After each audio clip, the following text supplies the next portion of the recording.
Welcome to the Gay Daddy Reviews.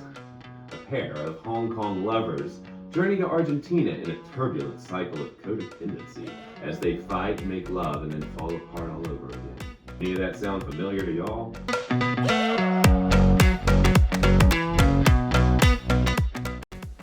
Their relationship occurs on the cusp of the 1997 handover of Hong Kong from the United Kingdom to the People's Republic of China. Hong Kong's LGBTQ+ community suddenly faced an unknown future. I'm going to be very honest, I'm embarrassed. It took me forever to see Happy Together. Too long. I've known Happy Together to be a very important film in the LGBTQ+ film history. Wong Kar-wai, the writer and director, won the Best Director Award at the Cannes Film Festival in 1997 for Happy Together, becoming the first Chinese person to do so. I've seen his previous films, In the Mood for Love, 2046, and Chungking Express, in the theater, so I was super duper fortunate to catch Happy Together in a Wong Kar-wai revival, The Wonderful World of Wong Kar-wai, last week at the IFC Theater in the West Village in New York City. They are showing Happy Together through September 9th. Upon seeing Happy Together in the theater, I realized why I had such a hard time trying to watch the film at home. Happy Together is a cinematic experience, visually, orally, and in order to truly appreciate the film, you must immerse yourself.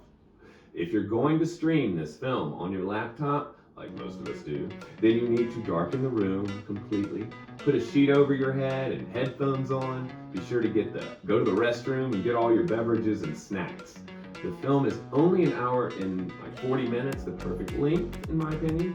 Pausing and taking breaks will disrupt director Wong Kar-wai's melancholic cinematic jazz and the blissful catharsis at the end of this experience. Wong Kar-wai is a Hong Kong filmmaker, internationally renowned as an auteur for his visually unique, highly stylized, emotionally resonant work. Barry Jenkins, the director, credits Wong Kar-wai's Happy Together as a major influence on his Best Picture Oscar-winning Moonlight. I have a link in the show description to this very clever video by Alessio Marinacci that reveals side-by-side comparisons of Moonlight to Wong Kar-wai films. It's awesome and only a minute and a half long. Barry Jenkins said he remembers Happy Together as the first outright queer film he'd ever seen, and it obviously made an impact. Happy Together is not a plot-driven film.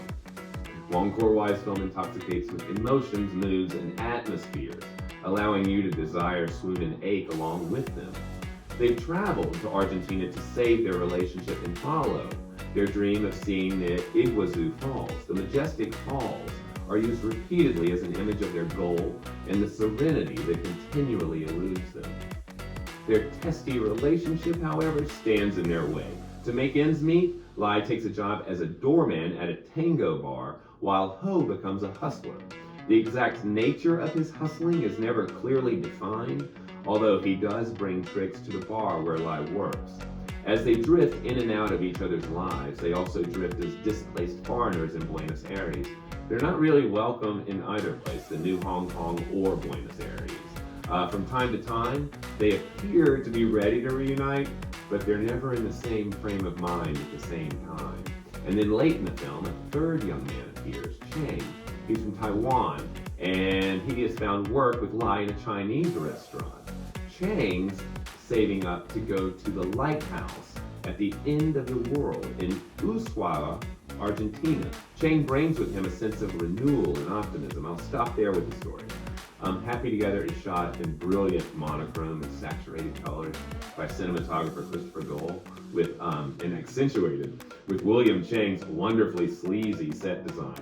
The lead actors, Tony Leung and Leslie Chung, were both major Hong Kong stars when they filmed the homosexual romance, and they're both excellent. Tony Leung is currently wonderful in Shang-Chi and the Legend of the Ten Rings.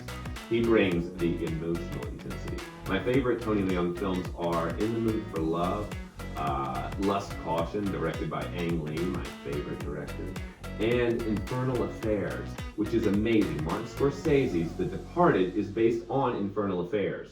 The Departed clocks in at 2 hours and 31 minutes, while Infernal Affairs clocks in at 1 hour and 40 minutes. They tell the same story.